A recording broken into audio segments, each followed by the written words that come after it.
और Buddhist society और भारतीय बौद्ध महासभा और तमाम एसटी, एससी, ओबीसी, धार्मिक अल्पसंख्यक, अम्बेडकरवादी तमाम समुदाय वर्ग को मैं आज जय भीम कहूंगा, क्योंकि ये वाकई हम सबके लिए गर्व की बात है कि हम सबके, यहाँ तक कि हिंदू कोड बिल लाने के बाद जो हिंदू महिलाओं को अधिकार दिया, उनके लिए भी और पूरे देश के हर समाज के लिए भी बाबा साहब भीमराव अंबेडकर जी ने जो काम किया है, वो सिर्फ हमारे नहीं पूरे देश के लोगों को गौरवान्वित करने वाला काम है।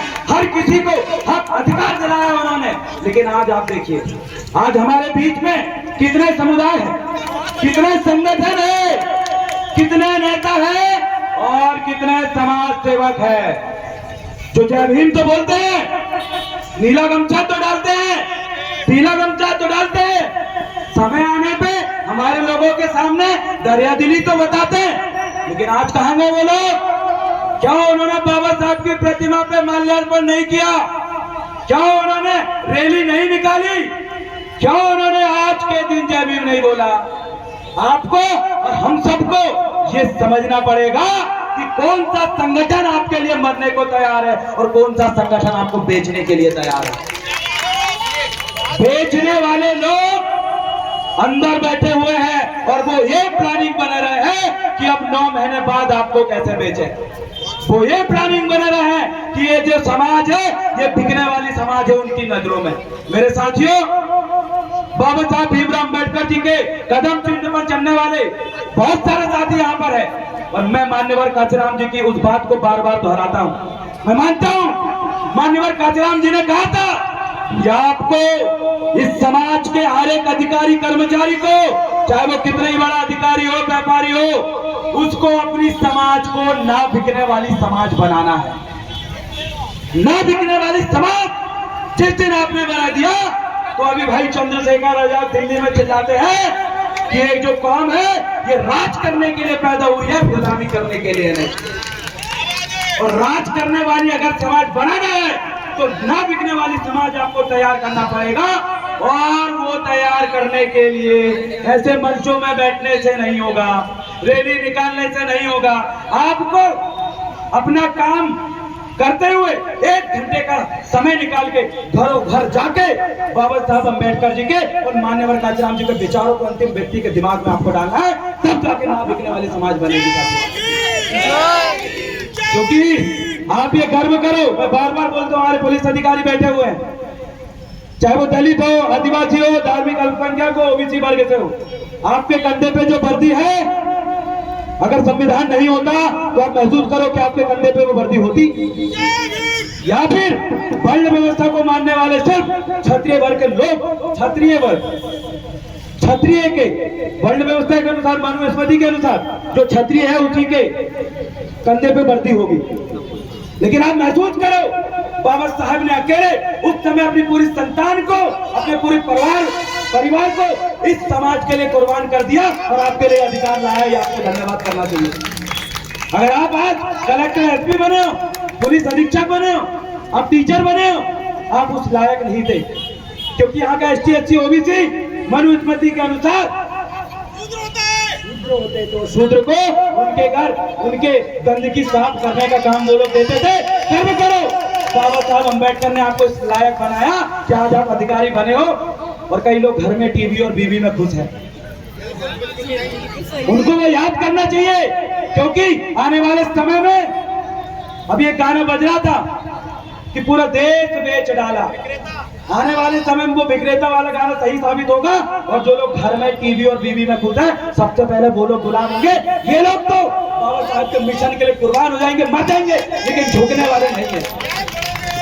साथियों याद रखना, अगर आपने अपने मिशन के साथियों को आगे नहीं पहुंचाया, आपने अपने बच्चों को मान्यवर कांचीराम जी के कैडर को नहीं दिलवाया, तो याद रखना वो लोग आपको सड़कों में निकाल के मूंछ ना रखने देने के लिए आपको गोली मार दे रहे हैं। वो लोग आपको गोली पे ना चढ़ने देने के लिए गोली मार दे रहे हैं। वो लोग आपको जातिवादी बता के अगर आप बड़ी पोस्ट में हो तो आपका जातिगत भेदभाव कर रहा है। वही लोग आपको और आपके आरक्षण के खिलाफ भोपाल में खड़े होकर पता है क्या बोलते हैं? आरक्षण खत्म करो के नारे लगाते हैं। ऐसे लोग इस देश के विरोधी है, संविधान के विरोधी है, बाबा साहब के विरोधी है। और जो आरक्षण के खिलाफ नारा लगा रहे हैं उन लोगों को इस बात को समझ जाना चाहिए कि उनके ऊपर देशद्रोह का केस भी दर्ज हो सकता है। लेकिन ये भोली भाली समाज, ये अम्बेडकरवादी लोग शांति से बैठे हैं, इस वजह से वो लोग बार बार आके आरक्षण के खिलाफ बोल पा रहे हैं। बाबा साहब ने कहा था अगर आपको किसी नियम से, किसी कानून से अगर आपत्ति है तो व्यवस्थित तौर पे आप विधानसभा में और संसद भवन में उसका संशोधन करो। अब कौन होते हैं उसके खिलाफ नारा लगाने वाले? वो आरक्षण जिसके लिए बाबा साहब ने अपने पूरे बच्चों को कुर्बान कर दिया और अपना पूरा जीवन अपनी खुशी को ना देखते इस समाज के लिए कुर्बान कर दिया, उसकी वजह से आरक्षण मिला हुआ है। हमारे लोग साथ बैठ रहे हैं। याद रखें, एसटी, एससी और ओबीसी आप सब इस देश के मूल निवासी है और अब वो आपको विदेशी साबित करने के लिए नए बिल लेके आने वाले, शायद आपको बताओ नहीं बताओ। जय मूल निवासी। वो लोग आपको धार्मिक अल्पसंख्यकों को, यहाँ के एसटी और ओबीसी को विदेशी साबित करने के लिए वो बिल लेके आने वाले, जैसे एनआरसी एनपीआर लेके आया था, फिर लेके आएंगे और फिर आपके लोगों को प्रताड़ित करेंगे। इसलिए आपको एक चीज साबित करना है, आप हर एक अधिकारी कर्मचारी को एक चीज साबित करना है कि आप इस देश के मूल निवासी हो। और इस देश के मूल निवासी हो, ये चीज आप कैसे साबित करोगे भाई? आपको एक उदाहरण देना है, वो है डीएनए का। आपका और हमारा डीएनए एक है और आपको बोलना है, आपको ये भी बोलना है अगर आदिवासी इस देश का मालिक है तो आदिवासियों को कोई वंशज है तो वो यहाँ के एसटी, ओबीसी और अल्पसंख्यक है, वो भी इस देश का मालिक है। आपको एक बात बोलना पड़ेगा, क्योंकि वो लोग कभी नहीं बोलेंगे। वो लोग पहला आक्रमण मुसलमानों पे कर रहे हैं, मुसलमानों पे कर रहे हैं वो। ये कभी मत सोचना मुसलमान की आड़ में यहाँ के एसटी, ओबीसी पे आक्रमण होगा। कैसे साबित करूँ आपको विश्वास होगा आपके बच्चों को? जो वो बच्चा जिसने सारे एग्जाम निकाल लिया और उसको कितने अंक से फेल किया गया? 0.2 अंक से। किस चीज में आपको जानकारी? हाई कोर्ट सिविल जज की वैकेंसी निकली थी, पता है, मध्य प्रदेश हाई कोर्ट की। उसमें हमारी दलित बहना को, हमारे आदिवासी भाई को उन्होंने 0.2 अंक से फेल किया। 0.2 आप सोच सकते हैं कितनी जातिवादिता, कैसे द्रोणाचार वहां पर बैठे हैं जो आपके बच्चों को न्यायपालिका में भी नहीं घुसने दे रहा है। और पता है क्या होगा उसके बाद? हर साल ऐसे नहीं घुसने देते। उसका क्या होता है पता है आपको? सुन लीजिए, अगले बार ये होता है कि 3 साल बाद उन एसटी, एससी की पोस्ट को सामान्य में कन्वर्ट कर देते और अपने बच्चों को वहां घुसा देते हैं। ये हो रहा है। बाबा साहब ने पूरी उम्र लगा दी, बाबा साहब ने पूरा समय लगा दिया, पूरा पैसा लगा दिया, और आज ऐसा हमको ही देखने के लिए मिल रहा है। क्या बाबा साहब ने इसीलिए हमको शिक्षा का अधिकार दिया है? आप सही इस्तेमाल करिए और उठाइए आवाज। आउटसोर्सिंग करती हुई आप पैसा पंचायत का नाम सुने होंगे, 45,000 रुपए सैलरी है जिला कोऑर्डिनेटर की। और आपको पता है उसके लिए इन्हें नियुक्ति कैसे करी?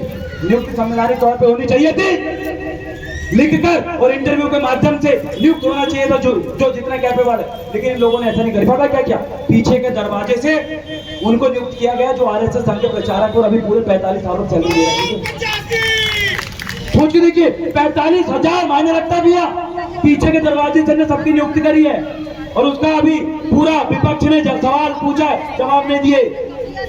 आप ध्यान नहीं दे रहे, अपने आरक्षण खत्म कर रहे हैं, प्राइवेटाइजेशन पूरे भेज दिया उन लोगों ने और आप शांत बैठे हैं। अरे जगाइए, यहाँ से जाने के बाद हर किसी के घर जाइए, उनको बताइए अरे अब तो जाओ बेवकूफों, बाबा साहब ने आपके लिए जीवन कुर्बान कर दिया और आप टीवी भी छोड़ के सड़क में उतरने के लिए तैयार नहीं हो। आपको बोलना पड़ेगा आपको। और सांसद और विधानसभा में ऐसे धरने वाले नए युवकों को भेजो, ये लोग उनकी बैंड बजा देंगे, क्योंकि इस देश का मूल निवासी 85% है। 85% है। हमें अपने लोगों को दिल्ली में झंडा लहरवाना है। दलितों का दलित राष्ट्रपति नहीं चाहिए, आदिवासी राष्ट्रपति नहीं चाहिए, दलितों का राष्ट्रपति और आदिवासियों का राष्ट्रपति चाहिए। दलित राष्ट्रपति बनने के बाद भी उसको सोमनाथ मंदिर में घुसने दिया गया।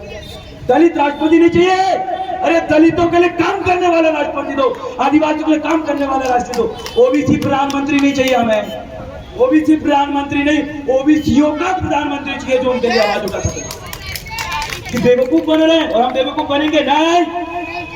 हमारे बाबा अम्बेडकर जैसा विद्वान इस भारत में कोई पैदा नहीं हो जो हमें बेवकूफ बनाएंगे। बताएं इनको, अरे शिक्षा का अधिकार है, तुम अपने बेटों को विदेश में पढ़ा के लेके आ जाओ और यहाँ गरीब मजदूर का बच्चा सरकारी स्कूल में हड्डी तोड़ेगा। आवाज उठाए समान शिक्षा की। नेता मंत्री अपने बच्चों को विदेश में पढ़ा, पता क्या बन रहा है? आप अपने बच्चों को बना रहे हैं चपरासी, आप अपने बच्चों को बना रहे हैं बैंक अधिकारी, लेकिन माननीय मध्य प्रदेश के मुख्यमंत्री अपने बच्चों को बना रहे हैं नेता। माननीय दिग्विजय सिंह अपने बच्चों को बना रहे हैं नेता।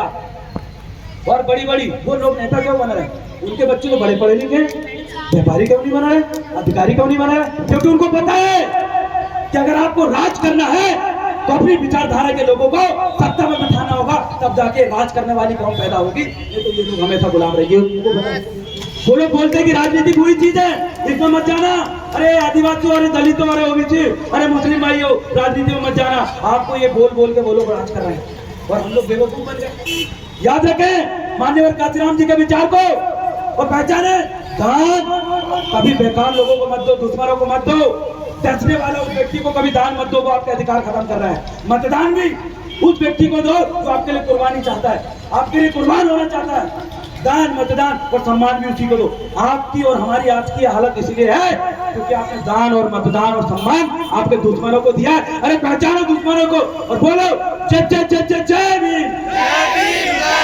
मुझे विश्वास है आज के दिन माननीय काशीराम जी की इस बात को आप ग्रहण करके जाएंगे और दान और मतदान और सम्मान सिर्फ उसको देंगे जो आपके लिए मर सकता है, बाबा साहब के मिशन को आगे बढ़ा सकता है, वो व्यक्ति देश चलाएगा। बहुत बहुत धन्यवाद। जय सेवा, जय जवाहर, जय बाबा साहब, जय आदिवासी, जय वनमाला। धन्यवाद। धन्यवाद बलावी जी।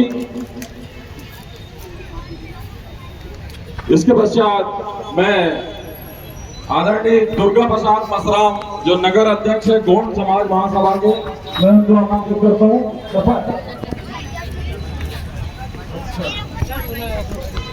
थोड़े गले में प्रॉब्लम है बता रहे हैं। इसके पश्चात हमारे युवा साथी सुमित भावरकर जय भीम सेना के जिलाध्यक्ष है, मैं उनको आमंत्रित करता हूँ। सुमित भावरकर।